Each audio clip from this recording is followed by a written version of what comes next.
Right. Sometimes we don't realize that because we're out of alignment. The Mhm. steps, the things we're doing does not align with the vision. The services we're providing are confusing, and people don't know if we're a culinary expert or if we just decorate for small parties, right? And Mhm.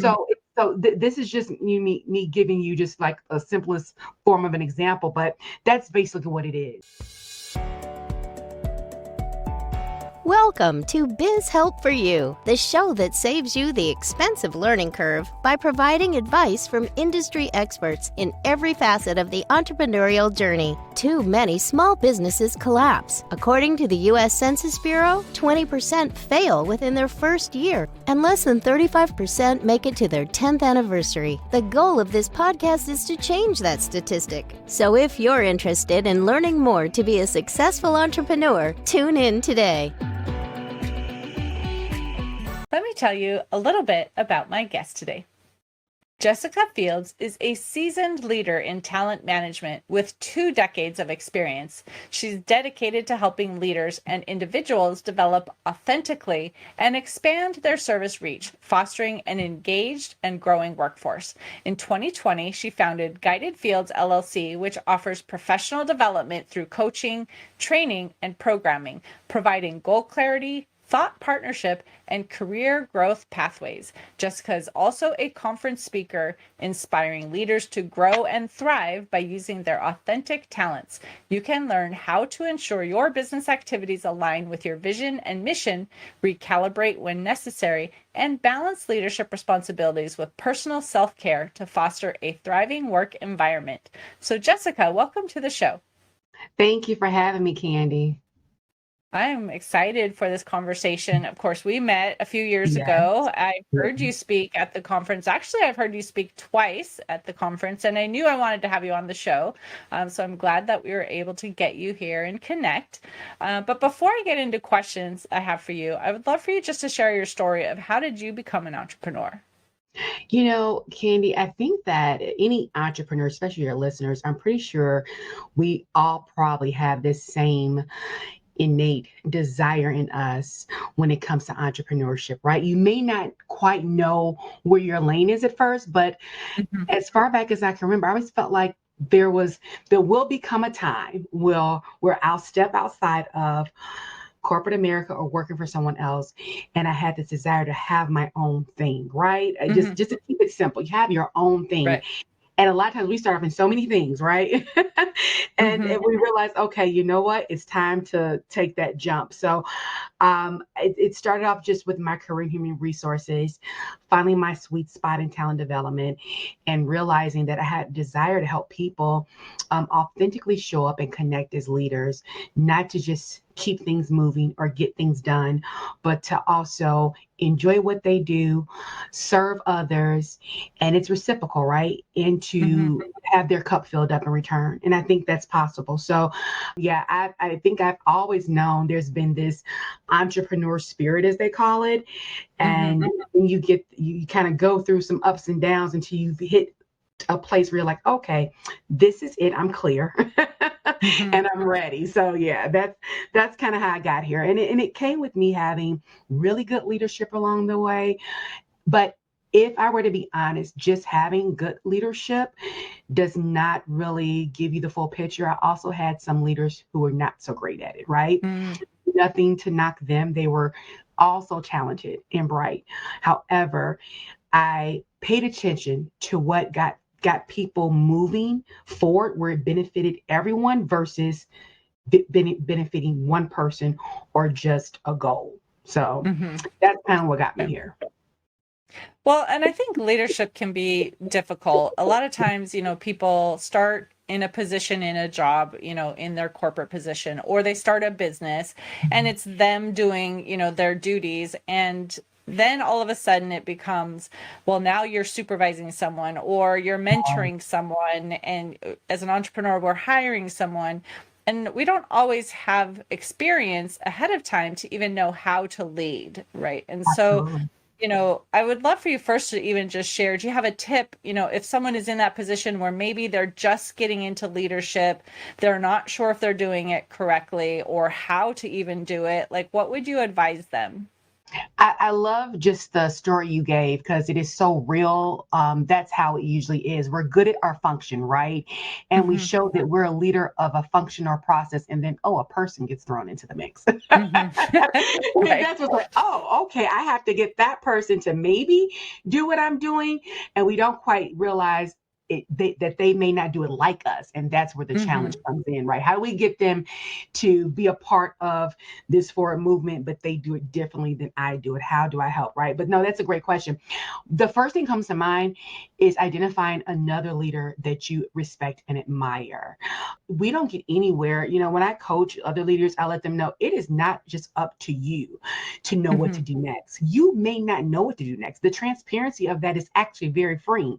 It's about using the people that you are leading, identifying what their strengths and talents are, and you guys coming up with the next best step together. Like, it's pressure. It's a lot of pressure. I feel like you should know everything to help someone have forward movement in a positive and productive way, right? We don't know how to do that, but finding a mentor, a leader, reaching back to a leader that you've had is so beneficial. And let me say Hmm. this, they don't have to be where you work, because Right. if you can, that's great, because they understand the culture and they understand the challenges, but they don't have to be in your same department. They don't have to be in your same company. I have someone who has been in my life since I was like maybe a teenager, and he is an amazing attorney. I'm not in law. I know nothing about about it, right? However, we make a point to connect a few times a year. And when I say I gather so much for the journey, and it just helps me. It helps me so much. Hmm. So they don't have to even be in your field, but if they're a leader in what they do and you value and respect how they have that command, that authority, or they're able to, that gift of persuasion, or their authenticity, all the great things about a great leader, the fact that they really care, right? Hmm.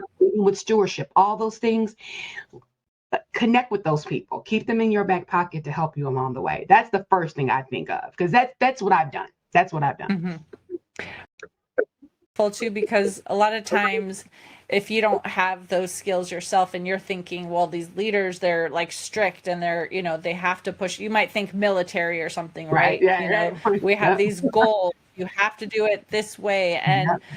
there's not necessarily kindness in there, or how can you be kind as a leader and not be taken advantage of? So I think there's all these questions that people have about, I want to be effective and I want to be empathetic, but I just don't Mhm. know that balance even. So, do you have a tip on maybe how you can balance leading your team but having that compassion, empathy, that when things, they're not always going to go the way you think, Right. right? Or things come Right. up in life. How do you balance that, still leading your team, making sure things are getting done, but not being that mean leader that Yeah. people fear? None of us like that. Let's be honest. None of us want Hmm. someone just telling us what to do and how to do it, right? Hmm. Um, that does, it's I used to teach a course around accountability, and there was this one slide where it's like accountability. And if you can imagine, there's someone, just kind of, you said, militant, pointing at you. You're like Hmm. sitting down, they're hovering over you. And that feels like that's intimidation. That does not Hmm. motivate anyone to show up Right. as their best selves. But when you create an environment where people can share their thoughts, their ideas, and their challenges without feeling incompetent, but sharing their challenges knowing that you're there to support them, is Hmm. awesome. It creates a better environment. It creates an environment where the leading becomes easy when you create Hmm. that kind of environment. And so, not saying there won't be challenges, but it becomes easier. But let me just go back to the core of your question.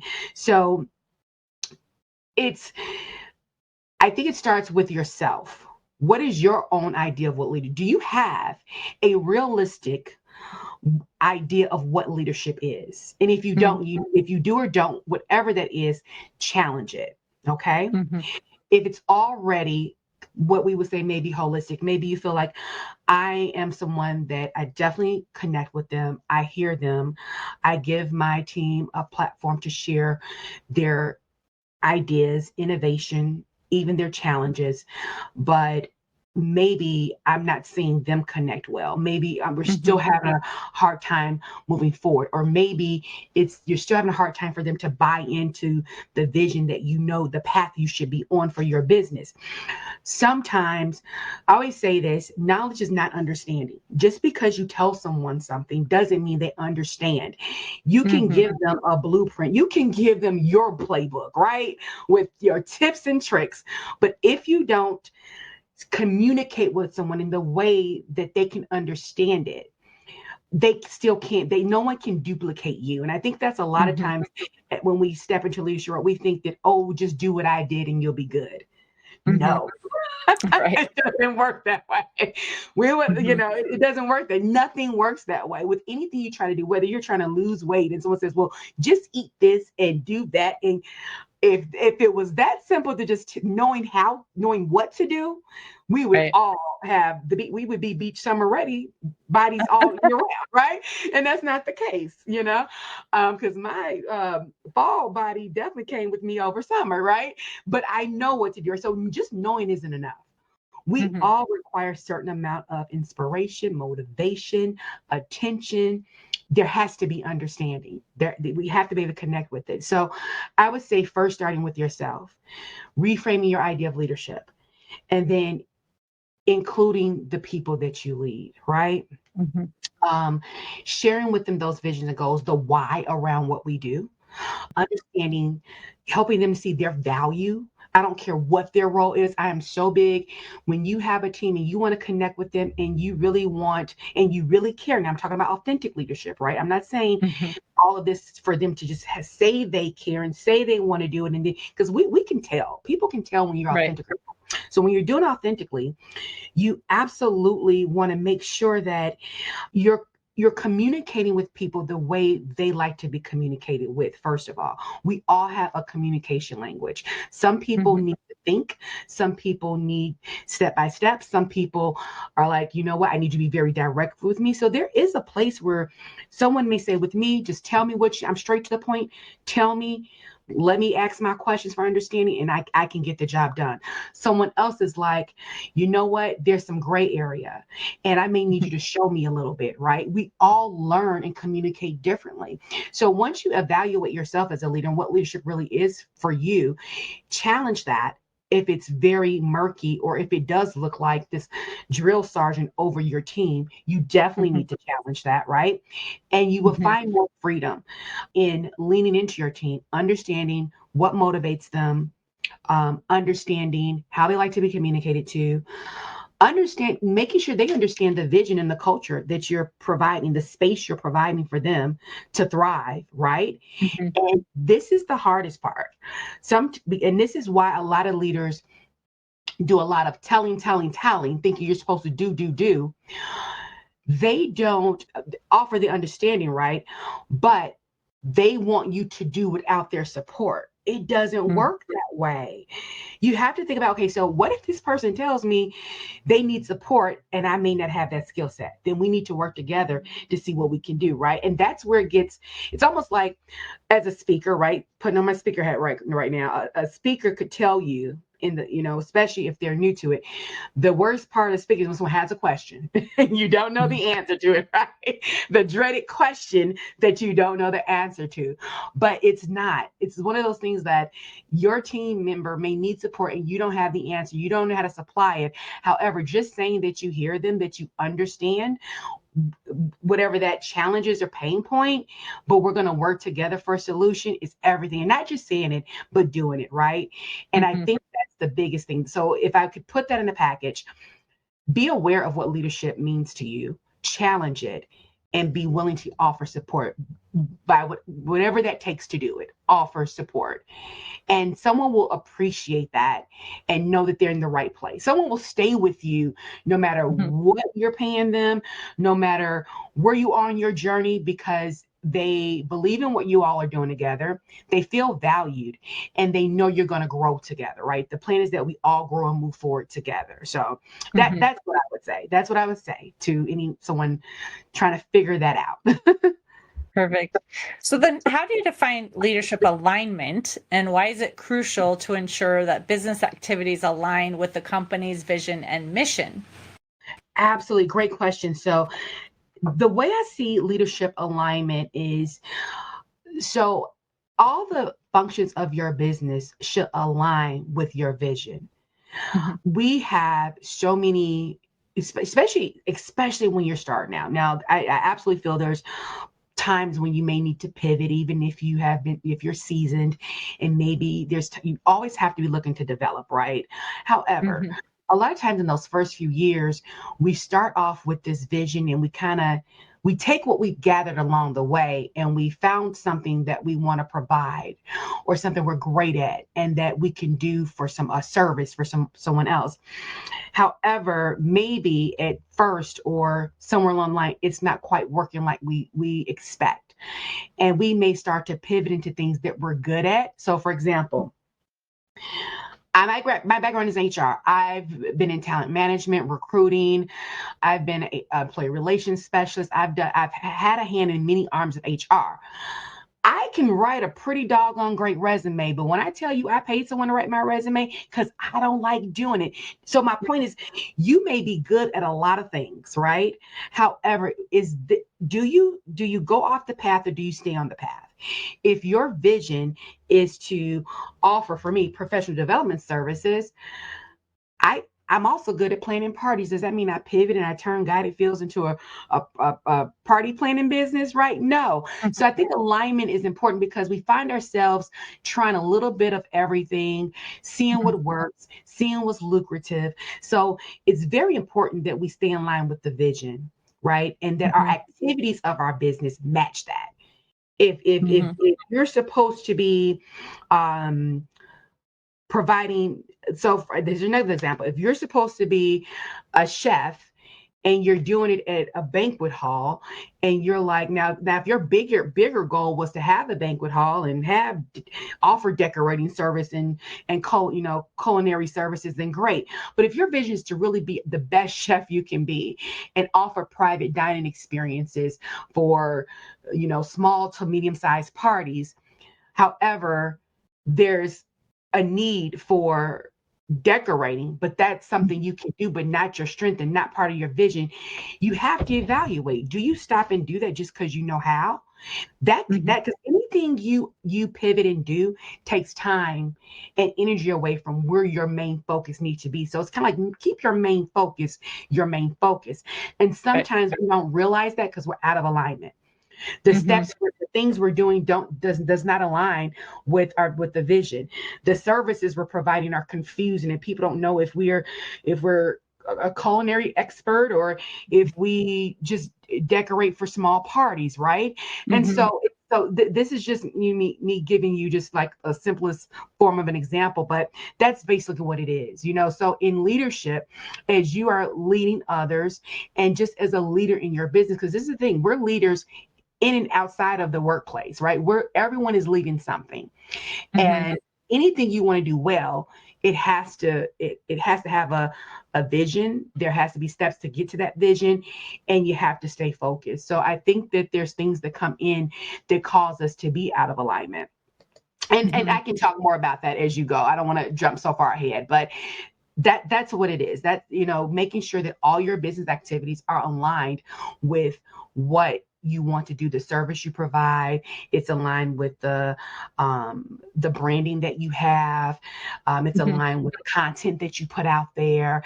It can get confusing. You're selling nails, but then you're also tax service, and you offer, Right. we're like, I think I know what she does. But when you consistently post about your main thing, you will come up at top of mind, tip of tongue for someone. They're like, you know what? I've never used it, but I know someone who does this Mhm. and does. This is their thing, because they're not Right. posting about 100 different services, right? That Mhm. don't have any correlation. I'm not saying you can expand, like, because of course, maybe banquet hall cooking and decorating, that can go together, right? Right. However, my point is that make your main thing your main thing, and you can break off, but let's get this off the ground, right? And so Mhm. sometimes we find ourselves stuck because those activities aren't aligning with one another. Well, and you can have the support if you really want to have that part of your business, then you can have someone else doing that aspect of it, and you can still focus on the core part of your business too and be known for that Absolutely. and not get distracted by the shiny objects, right? Absolutely. What they say, sunny ball syndrome. Yeah, we are. Exactly. Absolutely. Absolutely. Yep, So that's it. if somebody then is looking at, developing a team and they want to make sure that they're hiring properly, to bring someone in that still is in alignment with that vision and mission, like, do you have any tips on how they can identify those people that would be ideal to work in their company? Or maybe if someone maybe is saying all the right things, but just doesn't seem exactly right, like, how do they identify that? So that's a loaded question, to be honest with you. So identifying someone that's best for your company.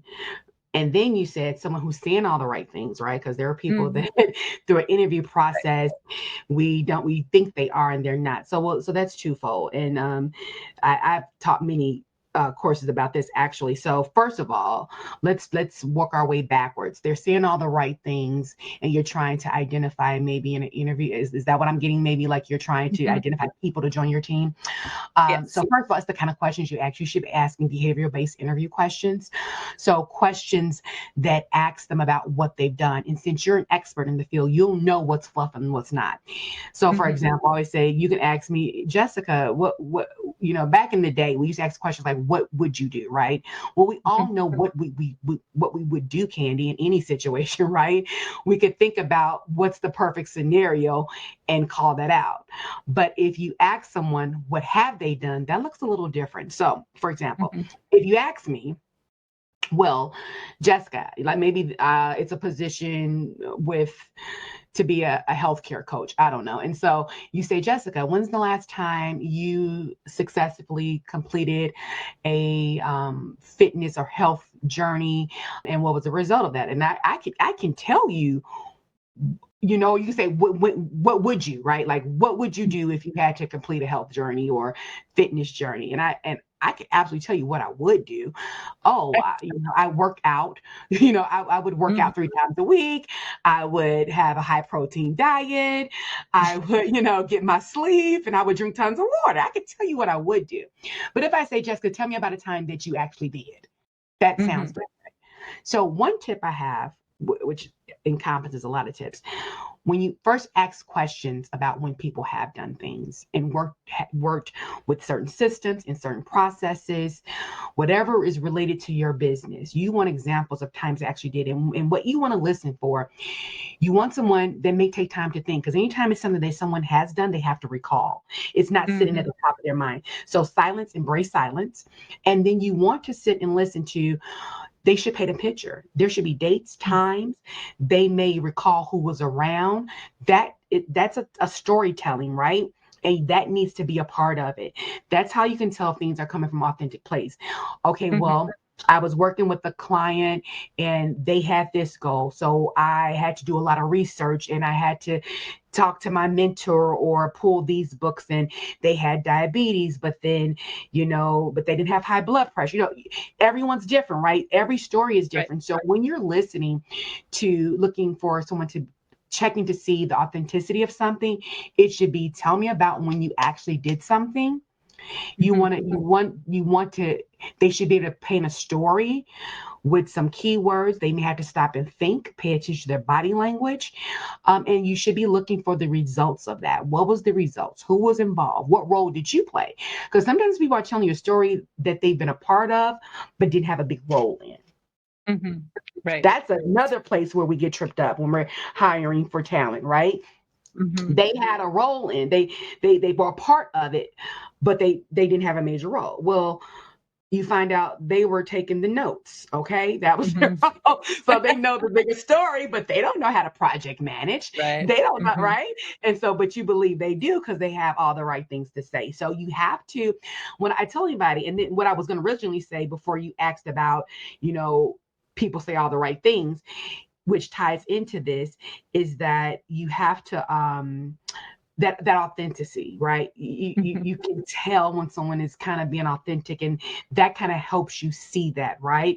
And that that first thing you're looking for is not so much those hard skills that you're looking for, but those soft skills, because those are the skills you can't teach, right? Mhm. How they communicate, how do they approach their work? So they may tell you a story that may have nothing to do with your hiring for, but you like how they approach challenges. You like how they approach the work that they do. You like Mhm. how they can raise their hand and say, hey, I'm not so sure. Or maybe they said they research and you're like, that's great. Everybody doesn't want to do the research. So maybe I can teach them this role, but I know that they're going to dig deeper to understand, right? Don't discredit Mhm. those soft skills. So again, going back to the initial question, honing on those soft skills, honing those things that are those best practices and those workplace habits. And Mhm. those, and please know that our habits in workplace come from our habits outside of the workplace. They're very similar, right? So those are the Mhm. things you cannot teach, but are Right. so vital. And if you can teach the rest, great. You may have a winner. Mhm. Because we listen Right. to, just those things that pertain to the role sometimes, and we overlook their habits, or listening for habits, listening for their approach to things when Mhm. challenging, when it's not challenging. Because what if it's not challenging? It's all easy to them. Are they sitting around twiddling their thumbs, or are they looking to see what else they can, help out with, right? That's all very Mhm. important. So, yeah, Right. that's what I would say. Perfect. So then how does maintaining alignment impact the ability to lead a team effectively and inspire confidence among clients and employees? It's very so there's three components that I always look at. So the act of aligning is doing something, movement, right? Mm. And so there should always be movement. Alignment isn't a straight line. Okay. So when you think about even your team, how are you leveraging strengths of everyone in your team to stay in alignment with your business activities and your goals? We come in with more than just the talents that's required for a role. Have you evaluated with your team where there's some things they're strong in that you may not have on your job description, right? Mhm. So there should always be movement, and movement in conversation, movement in thought, and partnership in thought, right? And I think that will help you when you understand those strengths and weaknesses of those you lead. You know how to move those pieces. Alignment, like I said, it doesn't have to be straight line. Is that sometimes I always show the slide with arrows, and the arrows are going the same direction, even though some are behind, some are in Mhm. front. But everybody's playing their part, right? And we're still moving forward. So that would be the first thing. The second thing I would say is adjustments. That's where we are, I think, in life.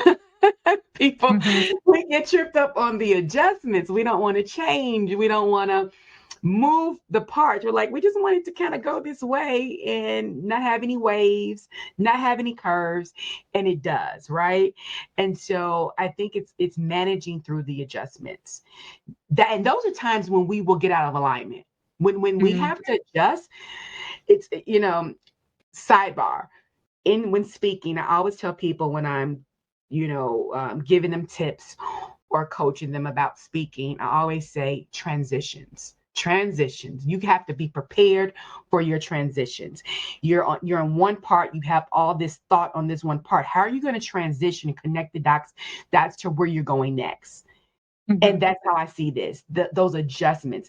We don't plan for those adjustments. We come up with this plan, and it's like, okay, what if this doesn't work? Then what are you going to do? Then what if it still doesn't work? What are you going to do? Right? Then if it still doesn't work, come up with what you're going to do and work together. A lot of times, everything you have is in the team that you've put together.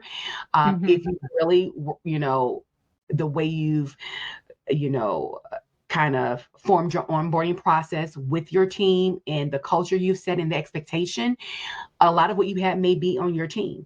And then also utilizing people who, again, are in that space, otherly people, who are business owners. There's so many resources, right? But just to keep this simple for now, those adjustments are so very important. Leaning into them, finding out why you have to adjust, knowing where to adjust, and staying on the path, making your main thing, right? And not branching off, you're selling candles now, right? Just because you know how to make them. and then your team is like, okay, what are we doing? So and then last thing, I always say you have to be in agreement or alliance, right? There's agreement or alliance. And so agreement is that this is what I'm supposed to doing. Have you formed both? You may feel that, okay, I'm in agreement with that. What we're doing as a team, the business that I have is what I'm supposed to be doing. But sometimes you haven't formed an alliance with it. You haven't start to move in the right motion and direction so that it can all move forward. You have to form alliance with it. We can be in a group all day and your business will never grow because there's no alliance. Right? There's alliance to something. You are connected to it. You desire to move forward in it. You're driven by it, and for me, it's purposeful.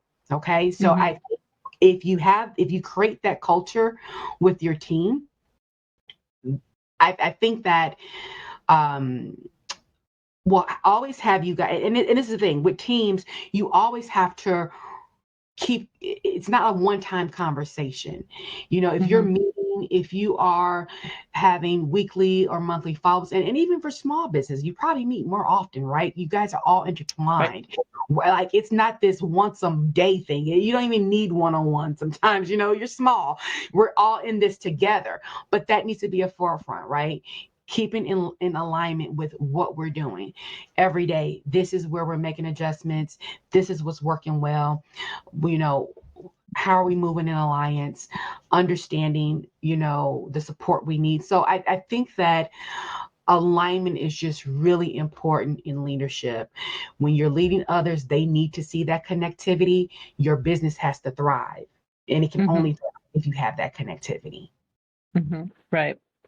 Well, this has been very interesting, informative as well. I know there's so much more we could talk about on this topic, but I know we are running out of time. So I wanted to ask if there's an offer that you would like to extend to our listeners, and how can they connect with you if they want more information? Sure. So first of all, to connect with me, you can go to www.guidedfieldsllc.com. Be sure to put that LLC on there. So www.guidedfields with an S, LLC.com. On there at the bottom, if you scroll down, there'll be a place that says learn more. That email will come right to me. And so there, for your listeners, Candy, I would love to offer a free discovery call for 30 minutes because, I would love to know. And I offer more than just corporate training and courses. I do one-on-one coaching. I do, some people have right now type of questions about situations they're in as it relates to HR. I found a lot of clients that have right now questions. And so, whether you need me for an hour or a season or to come do corporate training or speaking, that's how you would get in contact with me. But whatever your need is, I am going to offer that for your listeners. And they could just, say that they heard me on your podcast, and that'll let me know. So perfect. Well, thank you, Jessica, for being a guest on my show and talking on this topic. I really appreciate it. Thank you for having me, Candy. I've enjoyed it. I'm so glad we were able to finally do it. Yeah, me too. And to the listener, if you enjoyed today's topic and you want to hear additional information, you can find access to exclusive content in the show notes. Thank you for tuning in today. Would you please share this episode with those you know and leave a review on your favorite platform? And if you find our show informative, would you consider being a financial sponsor to help me continue my mission to educate business owners? A link is located in the episode description, and no amount is too small. I'd really appreciate your support. If you are interested in connecting with our guest and receiving the offer they had to share, A link to our resource page is in the show notes. Finally, if you have any bookkeeping or payroll needs, reach out to us at 310-534-5577 or contact@abandp.com. My team and I are eager to assist you. Until next time, have a great day. Thank you for listening to Biz Help for You.